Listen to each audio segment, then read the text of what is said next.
রামনারায়ণ রাম, রাহুর গ্রাস সমগ্র করাচাবুক সংকলন অবলম্বনে এই করাচাবুকটি পাঠ করছি। রাহুর গ্রাস, নিচে লেখা আছে শনি ঠাকুর। স্বাধীনতা বোধ আজ আমরা কতটা পেয়েছি তা ভাবতে হবে। দেশাত্মবোধ আমাদের কতটা জেগেছে তা চিন্তা করে দেখতে হবে। বর্তমানে দেশের এই যে অবস্থা, এর জন্য দায়ী কে? ব্যক্তিগতভাবে কারো উপর দোষারোপ করা ঠিক নয়। পরিস্থিতি হচ্ছে এর জন্য দায়ী।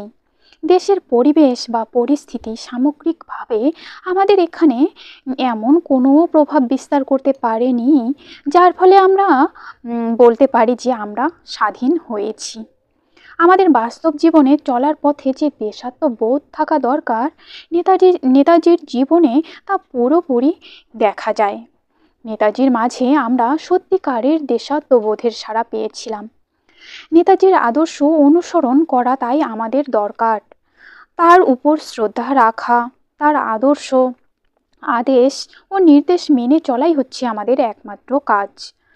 তার প্রবল আকাঙ্ক্ষা ছিল বাংলাকে গড়া, ভারতকে গড়া। তার সেই আকাঙ্ক্ষা যাতে সফল হয়, সেই চেষ্টা করাই হচ্ছে তার স্মৃতির প্রকৃত মর্যাদা দেওয়া। নেতাজির মাঝে যে জ্ঞান সূর্য জাগ্রত হয়েছিল, তার দীপ্তি সবে চারিদিকে ছড়িয়ে পড়ছিল। এমন সময় হলো রাহুর গ্রাস। সেই রাহুর গ্রাসে সূর্য আজ ঢাকা পড়েছে। রাহু এসে সূর্যকে গ্রাস করেছে, কিন্তু রাহু কখনো সূর্যকে গ্রাস করতে পারে না। এটা একটা মামুলি কথা মাত্র। তবু সেই রাহুর কবলেই সূর্য আজ লুকিয়ে রয়েছে। রাহুর কবল হতে কবে সেই সূর্য মুক্তি পাবে তার প্রতীক্ষাতেই রয়েছি। আমরা সেই দিন গুনছি, কবে সেই রাহুর হাত হতে তিনি বের হবেন, কবে রাহু হা করে তাকে ছেড়ে দেবে। আমরা যেমন তাকে চাই, তেমনি তিনিও আবার আমাদের চান। শিশুর মতো বুক ফাটা কান্না আজও তার মাঝে উতলে উঠছে। তার চাওয়া আবার আমাদের চেয়েও অনেক বেশি। কিভাবে বাংলার মাটি ও ভারতকে জড়িয়ে একত্র করা যায়, এক জাতি গঠন করা যায়, সেটাই ছিল নেতাজির একমাত্র সাধনা। এক জাতি গঠনের এই যে প্রবল ইচ্ছা, সেই শক্তি সাধনায় আজও তিনি মেতে আছেন। শিশুর মতো হাত বাড়িয়ে কেঁদে কেঁদে বলছেন, আমায় তোমরা নিয়ে নাও। আজ আমাদের সেই সাধনা করতে হবে, যাতে সংঘবদ্ধভাবে সংগঠনমূলক কাজে জনজাগরণের ভিতর দিয়ে এক সুরে সাড়া দিয়ে যেতে পারি। আমরা সেই শক্তিরই সাধনা করব, যাতে আমরা যাকে আপন বলে মনে করি তাকে যেন আমাদের মাঝে ফিরে পেতে পারি। তার জন্য যত রকম ব্যবস্থা আছে, সেদিকে আমরা নির্ভয়ে ও নিঃসংকোচে এগিয়ে যাব। তাতে যা হয় হবে। শুধু বাংলার ভূমি নয়, ভারতের যে ভূমিতে তিনি রোপণ করেছিলেন, ভারত আমার জন্মভূমির সুর, ভূমিতেই জেগে উঠবে জাগরণের সুর। জ্ঞান ও কর্মের সহযোগিতায় ফুটে উঠবে এক অভূতপূর্ব মহামিলনের সুর। সেই সুরে জেগে উঠবে মহাঝঙ্কার, জেগে উঠবে সারা ভারত। শুধু তাই নয়, এর ঢেউ গিয়ে পৌঁছবে পৃথিবীর সব জায়গায়। প্রতিটি ব্যক্তি তখন জেগে উঠবে নেতাজির নেতৃত্বে।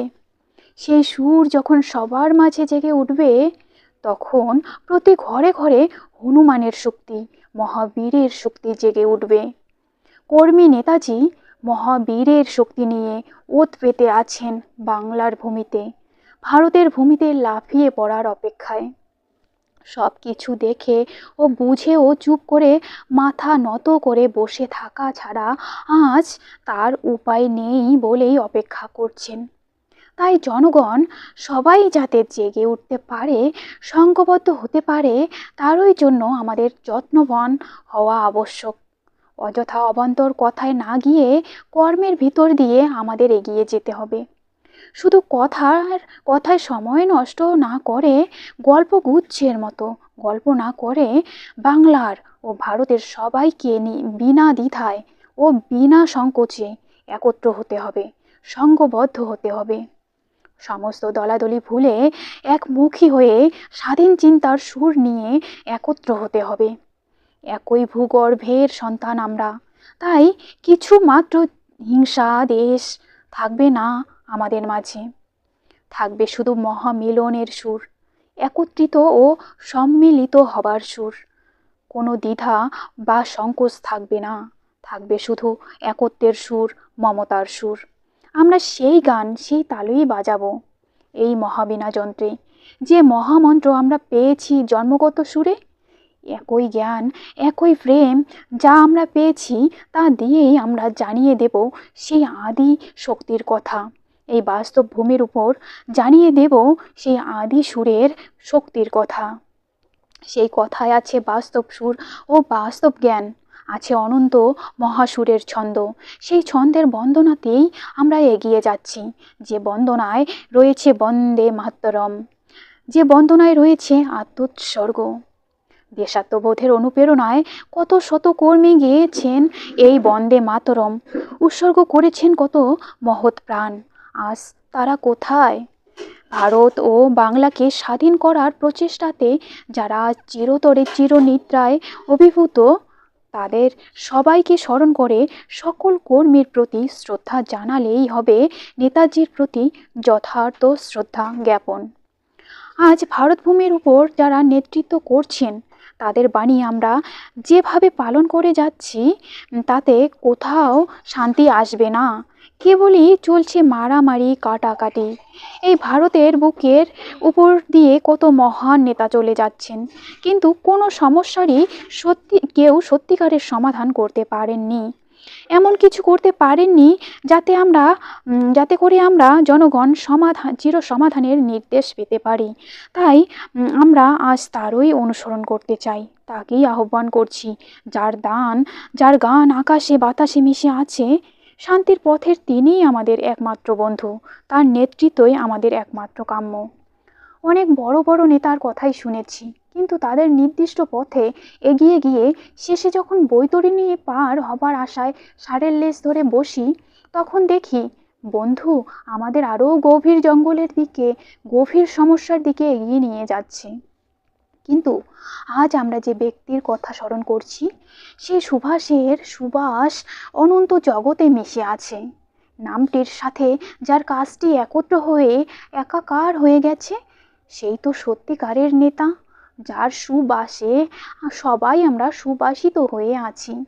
আমরা তাকেই আমাদের মাঝে নেতা হিসাবে পেতে চাই। আমাদের চিন্তা ও বুদ্ধির দ্বারা যতদূর তাকিয়ে দেখি, বেশিরভাগ ব্যক্তিত্বেই দেখি আজ যেন ঘুণ ধরেছে। এই একটি মাত্র ব্যক্তি দেখি, যার প্রত্যক্ষ দৃষ্টান্তে আমরা অনুভব করছি প্রবল ঝর্ণার ন্যায় অশ্রুধারা, স্নেহ ও প্রেমের ধারা, অফুরন্ত প্রাণের ধারা প্রবল ঝর্ণার মতো বয়ে যাচ্ছে।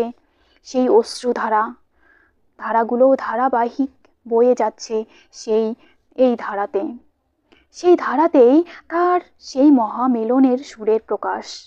এই ধারাতে কানায় কানায় ভরপুর হয়ে তার সেই সুর বাহির হয়ে গেছে অনন্তে।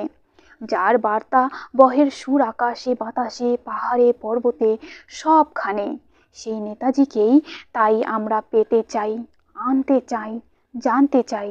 খুঁজতে গিয়ে মনে হচ্ছে এমন সন্ধান পেয়ে গেছি, যার সন্ধানে এগিয়ে গেলে তার সন্ধান পেয়ে যাব। এটা শুধু শুনতেই আশাপ্রদ নয়, অবান্তর মনে হলেও কথাগুলো অবান্তর নয়। আমাদের চিন্তাধারাতে যতটা উপলব্ধি করেছি, তাতে আমাদের সামনে তাকে পাবো এটাই জানি। আমাদের সেই আকাঙ্ক্ষিত জনকে আমরা পাবো সে বিষয়ে সন্দেহ নেই। কিন্তু চলার পথ তার কণ্টকাকীর্ণ, চারিদিকে বুলেটের খচখচানি আর দানবীয় মারামারি। এখানে আমরা কথা বলি বেশি, কাজ করি কম। এর ঠিক উল্টোটি চাই আজ। প্রথমে আমাদের সংঘবদ্ধ হয়ে কাজ করতে হবে, এক লক্ষ্য রেখে এক সুর নিয়ে সবাইকে একযোগে এগিয়ে চলতে হবে। কথা কম বলে বেশি করে কাজ করতে হবে।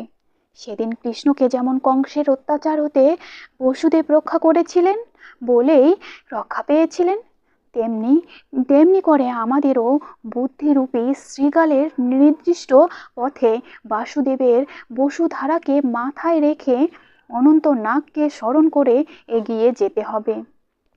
একে রয়েছে মহাসাগরের মহাবার, তার উপর ধ্বংসের পর ধ্বংসের খেলা। তাই অনন্তনাগের সহায় না নিয়ে উপায় কি? বসুদেবের ন্যায় বুদ্ধি খাটিয়ে যদি আনতে পারা যায় তাকে, তবেই রক্ষা। তা না হলে ধ্বংসের খেলা একটার পর একটা চলবে, এটা আমরা ভালো করেই জানি। তবে আমাদের স্থির বিশ্বাস, সবাই যদি আমরা একসুরে থাকতে পারি, এক বলে যদি বলীয়ান হতে পারি, তবে যখন তিনি বুঝবেন যে তার আশাতে কোনো বাধা নেই, তিনি তখন নিশ্চিন্ত চিত্তেই আমাদের নেতৃত্ব দিতে ফিরে আসবেন। মহত্যাজির সেই অসহযোগের দিন আর নেই। শুধু পথ আগলে শুয়ে থাকলে চলবে না, এখন হচ্ছে এগিয়ে যাবার কাজ। বেশিরভাগ নীতি আজ বাসি হয়ে গেছে, এখন চাই টাটকা খাবার। এমন একটি ব্যক্তিকে আজ চাই দেশের নেতৃত্ব যার উপর নির্ভয়ে ছেড়ে দেওয়া যায়। তাকেই আজ চাই, যাকে পেলে দেশ বিভাগ থাকবে না, অন্যভাব ঘুচে যাবে, সাম্প্রদায়িকতা ভুলে সবাই সবাইকে ভালোবাসবে।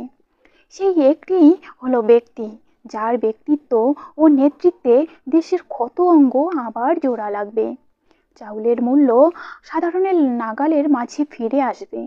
এই অসম্ভবকে সম্ভব করতে পারেন একমাত্র নেতাজি, যার উপর নির্ভয়ে বিশ্বাস করে সব ছেড়ে দেওয়া যেতে পারে।